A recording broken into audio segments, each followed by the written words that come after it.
Hello friend, मैं पुष्पांजलि कुमारी आप लोगों के सामने once again chemistry class 10th first chapter का ये लास्ट लेक्चर परहैप्स शायद ये आपका लास्ट लेक्चर हो लेके आई हूँ। और आज के लास्ट टॉपिक में हम लोग बहुत कुछ देखेंगे थोड़ा थोड़ा करके। चलिए तो देखते हैं आज का टॉपिक क्या है।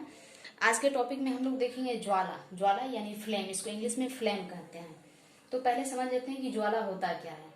तो बात ऐसा है कि कोई भी दहनशील, दहनशील मतलब समझ रहे हैं जलने वाला चीज। पिछले लेक्चर में हम लोग बहुत कुछ बात कर चुके हैं, उसे देख लीजिए तो वो सारी बातें आपको क्लियर हो जाएगी। तो जितनी भी जलने वाली गैसें होती है वो जलने पर ज्वाला उत्पन्न करती है, किंतु वे ठोस और द्रव ईंधन ही जलने पर ज्वाला उत्पन्न कर सकते हैं जो गर्म किए जाने पर वाष्प बनते हैं। यानी कि अगर आपको कहा जाए कि ज्वाला कौन उत्पन्न करेगा, तो ठोस, द्रव और गैस तीनों ईंधन जलने के बाद ज्वाला उत्पन्न करेंगे, तब जब वह सबसे पहले जलने के बाद वाष्प अवस्था में परिणत हो रहे हो। यानी कि कोई भी ठोस, द्रव या गैस ईंधन। अब ठोस, द्रव और गैस ईंधन की बात हम क्या करेंगे, तो जैसे लकड़ी हो गया ठोस ईंधन, केरोसिन ऑयल हो गया द्रव ईंधन, और गैस हाइड्रोजन हो गया गैस ईंधन। तो ठोस, द्रव और गैस ईंधन जो भी होते हैं, अगर वह जलने पर वाष्प अवस्था में बदलते हैं तो वाष्प अवस्था में बदलने के बाद ही वह ज्वाला का निर्माण करते हैं। ज्वाला, फ्लेम, जैसा कि आप यहाँ देख रहे हैं इस तरह का ज्वाला बनाते हैं। तो इसके लिए कंडीशन है कि गर्म करने पर वह ईंधन पहले वाष्प अवस्था में बदलना चाहिए। जैसे मोम का ही एग्जाम्पल हम ले लेते हैं। मोम क्या एक प्रकार का ठोस ईंधन है। जब इसको हम गर्म करते हैं तो यह पहले वाष्प में बदलता है और फिर वाष्प बदलने के बाद ज्वाला उत्पन्न करता है। इसी तरह केरोसिन तेल की बात हम करें, केरोसिन तेल को अगर आप जलाते हैं, केरोसिन ऑयल जिसको कहते हैं केरोसिन तेल, तो उसको जलाते हैं तो वह भी द्रव ईंधन है और जलने के बाद वाष्प बनता है और वाष्प बनने के बाद वह ज्वाला उत्पन्न करता है, फ्लेम बनाते हैं। इंग्लिश में इसको फ्लेम कहते हैं और हिंदी में ज्वाला कहते हैं। तो अब बात यह है कि कोई भी ज्वाला कैसे उत्पन्न होगा। तो ईंधन को जब हम वायु में जलाते हैं तो ज्वाला पैदा होती है, और इस ज्वाला की प्रकृति इस बात पर निर्भर करती है कि वह उसे वायु कितना मिला है, यानी हवा की उपस्थिति उसमें कितना है। अगर हवा की ज्यादा उपलब्धता है तो वह उसका पूर्ण दहन होगा, और हवा का उपलब्धता कम है तो उसका अपूर्ण दहन होगा। यानी कि हवा अगर ज्यादा मिल रहा है तो अच्छे ढंग से जलेगा। जैसे कि अगर हम बात करें कि ऑक्सीजन की पर्याप्त आपूर्ति में, पर्याप्त आपूर्ति मतलब किसी चीज को ऑक्सीजन बहुत ज्यादा अगर मिल रहा है तो ईंधन का पूर्ण दहन होता है। पूर्ण दहन होने का मतलब कुछ भी नहीं बचता है, यानी जलने के बाद उसमें से बिल्कुल भी अवशेष ना बचे। उदाहरण के लिए बात हम एक एग्जाम्पल लेते हैं। एलपीजी सिलेंडर जो है उससे जो एलपीजी गैस निकलता है उस पर जो खाना बनता है, तो खाना बनने के बाद बर्तन के पेंदी में यानी निचले भाग में कुछ कालिक वगैरह नहीं लगता है। इसका मतलब अवशेष नहीं बच रहा है। इसका मतलब एलपीजी, लिक्विफाइड पेट्रोलियम गैस, जो है उसका पूर्ण दहन हो रहा है। तो जब पूर्ण दहन होगा तो कोई अवशेष नहीं बचेगा, और अपूर्ण दहन होगा तो अवशेष बचेगा। जैसे कि जलावन हम जलाते हैं चूल्हे पे तो कालिक बचता है, इसका मतलब ईंधन का अपूर्ण दहन हो रहा है।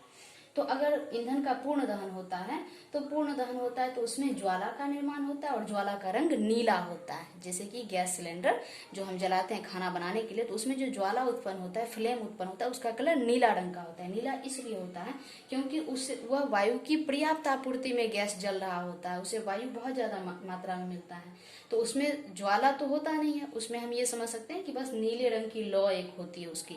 तो इसे हम प्रकाशहीन या अप्रदीप्त ज्वाला कहते हैं। हम यहाँ पे लिख रहे हैं प्रकाशहीन या अप्रदीप्त ज्वाला, यानी वैसा ज्वाला जिसका रंग नीला होता है, जिसमें प्रकाश नहीं होता है, सिर्फ ऊष्मा होती, गर्मी होती है। यानी अगर गैस सिलेंडर जो हम खाना बनाते हैं उसको अगर जला दिया जाए तो उससे रूम में रोशनी नहीं होता है। रोशनी होने के लिए फिर उसमें अलग से मेंटन लगाना होता है। वो आप जानते हैं, छोटा वाला जो सिलेंडर होता है उसमें मेंटन लगाते हैं, उसके लिए अलग रोशनी वाला अलग बंदोबस्त है। लेकिन अगर जिसपे हम खाना बनाते हैं उससे रोशनी नहीं हो सकता है। उसको अगर आप छोड़ दें एक अंधेरे रूम में, उस चूल्हे को छोड़ दें तो उससे रोशनी उपलब्ध नहीं हो सकता। ऐसा इसलिए नहीं हो सकता क्योंकि उसमें जो ईंधन का पूर्ण दहन होता है, तो पूर्ण दहन होने की वजह से ज्वाला नहीं बनता है, और वह नीली रंग की थोड़ी हल्की सी लौ होती है जिसमें सिर्फ ऊष्मा होता है, गर्मी होता है, जिसपे सिर्फ खाना पकाया जा सकता है, उससे प्रकाश प्राप्त नहीं की जा सकती। इसी तरह अगर हम स्टोव की बात करें तो स्टोव में वही करासन तेल स्टोव में गर्मी के लिए जब यूज किया जाता है, यानी स्टोव पे खाना बनता है,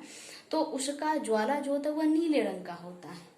लेकिन वही केरोसिन तेल लालटेन लैंप में जलाया जाता है तो उसका ज्वाला पीला रंग का होता है। तो यहाँ कंसेप्ट क्या है, तो कंसेप्ट ये है कि जब स्टोव में हम करासन तेल को डालते हैं, केरोसिन ऑयल को डालते हैं, तो वहां पे उसका पूर्ण दहन होता है। पूर्ण दहन होने की वजह से उसका ज्वाला नीला रंग का हो जाता है, और जो नीला होता है उसमें ऊष्मा होती है, उसमें प्रकाश नहीं होता है। जबकि लैंप और लालटेन की बात करते हैं या दिए की बात करते हैं तो उसमें क्या होता है, करासन तेल जब हम जलाते हैं तो वह तो पहले वाष्प अवस्था में परिणत होता है, और वाष्प अवस्था में करासन तेल के कुछ अर्ध जले अवशेष जिसे हम कालिक कहते हैं यानी कार्बन कहते हैं वह बच जाता है और उस पर जब प्रकाश पड़ता है तो वही चमकने लगता है, जिस वजह से लालटेन का, दिया का या फिर मोमबत्ती का या लैंप का रोशनी पीला होता है। तो जो पीला ज्वाला होता है उसमें सिर्फ प्रकाश होता है और जो नीला होता है उसमें गर्मी होती है, जिस गर्मी से खाना पकाया जा सकता है या और भी बहुत सारा काम किया जा सकता है।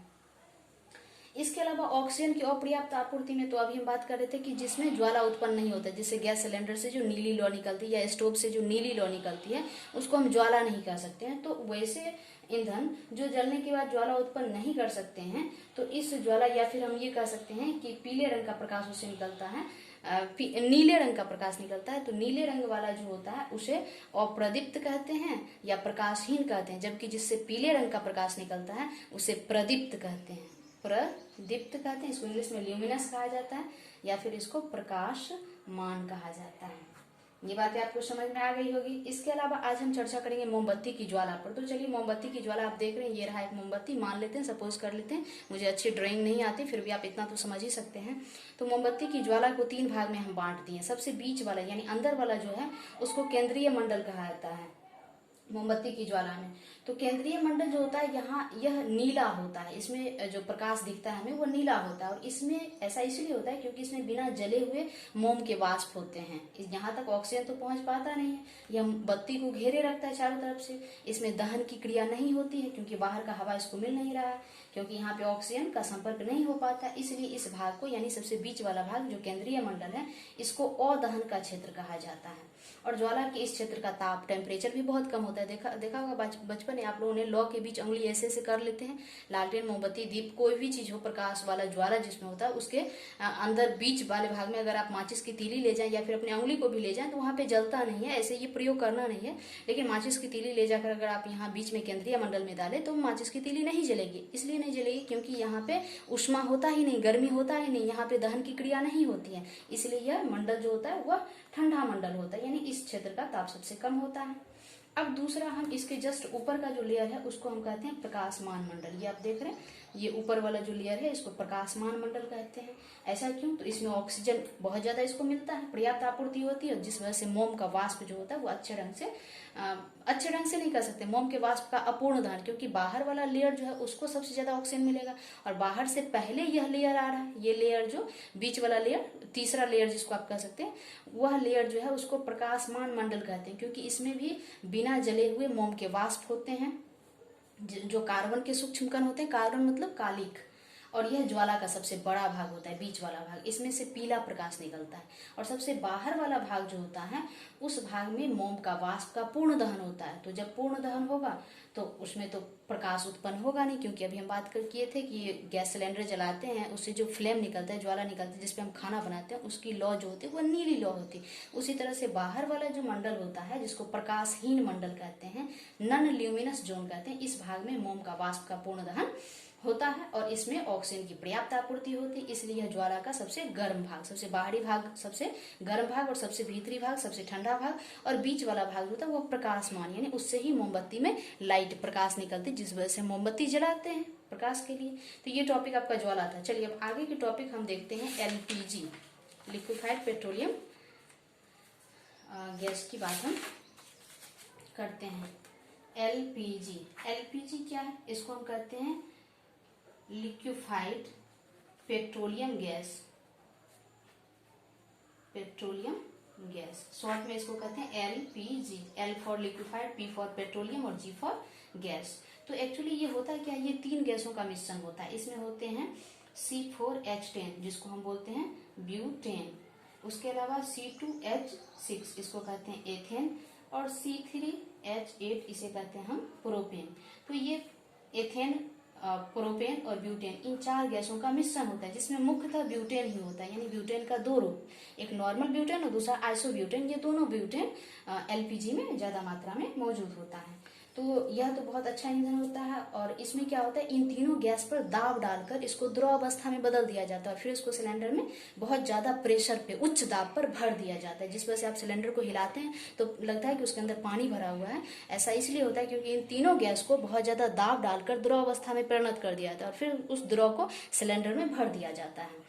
और जब हम उस सिलेंडर में एक वाल्व लगा होता है, एक सिलेंडर में विशेष प्रकार का वाल्व होता है जिसको जब खोलते हैं तो प्रेशर कम होता है, यानी दाब कम होता है, और अंदर जो द्रव है वह द्रव वाष्पित होकर देखते हैं वो चूल्हा तक आता है, फिर वो जलने लगता है। तो जलता है तो रिएक्शन कौन होता है, तो चूंकि इसमें ब्यूटेन सबसे ज्यादा मात्रा में होता है तो हम रिएक्शन देखते हैं C4H10, ये ब्यूटेन रहा, और इसको ऑक्सीजन में हम जलाते हैं तो जलने के बाद कार्बन डाइऑक्साइड बनता है और जल बन जाता है और ऊष्मा निकलती है, यानी गर्मी निकलती है, जिससे भोजन पकता है। इसको हम बैलेंस कर लेते हैं। यहाँ कार्बन में 2 लगा देते हैं, ऑक्सीजन में 13 लगाते हैं, ऑक्सीजन या कार्बन डाइऑक्साइड 8, और ये जल में 10 लगाते हैं। यहाँ 10 है, यहाँ इधर नीचे लिख दे रहे हैं, यहाँ H2O में 10 लगा दे रहे हैं, तो ये रिएक्शन आपका कंप्लीट हो गया। अब रही बात द्रवीभूत पेट्रोलियम गैस कहाँ से प्राप्त करते हैं, तो पेट्रोलियम का प्रभाजी आसवन विधि होता है, जो आगे कक्षा में नहीं, हम लोग कार्बन और उसके यौगिक में पढ़ेंगे उस चैप्टर में। तो प्रभाजी आसवन विधि यानी कि कच्चा पेट्रोलियम जो होता है वह एक काला भूरा द्रव होता है जिसको हम क्रूड ऑयल कहते हैं, कच्चा तेल कहते हैं। उसको जमीन के नीचे से जब निकाला जाता है तो फिर उसको साफ सुथरा किया जाता है। तो वह प्रक्रिया, साफ करने की प्रक्रिया जो है उसको प्रभाजी श्रवण विधि कहते हैं या प्रभाजी आसवन विधि। इस विधि से उसे साफ करते हैं और फिर उसमें से हम पेट्रोल, ये मोमबत्ती, मोम, डीजल, केरोसिन तेल, ये सारा चीज अब ये प्राप्त करते हैं। तो इसके अलावा एलपीजी सिलेंडर में गंध के लिए एक और यौगिक डाल दिया जाता है जिसे कहते हैं एथिल मरकैप्टन, C2H5SH इसका सूत्र है, इसे कहते हैं एथिल मरकैप्टन। यह डाल दिया जाता है गंध के लिए ताकि गैस जब लीक करे तो हमें इसका दुर्गंध पता चले, क्योंकि ये गैस जो होता है वह गंधहीन होता है। तो गंध के लिए ये डाल दिया जाता है, गैस लीक करने पर हमें पता चले और हम उसको देखें, नहीं तो बहुत विस्फोट वगैरह भी हो सकता है। तो ये बातें आपको इतनी आई होप की समझ में आ गया होगा। चैप्टर आपका खत्म हो गया। फिर नेक्स्ट क्लास में मिलते हैं नेक्स्ट वीडियो के साथ। चलिए लाइक शेयर और सब्सक्राइब कीजिए, आनंद लीजिए, धन्यवाद।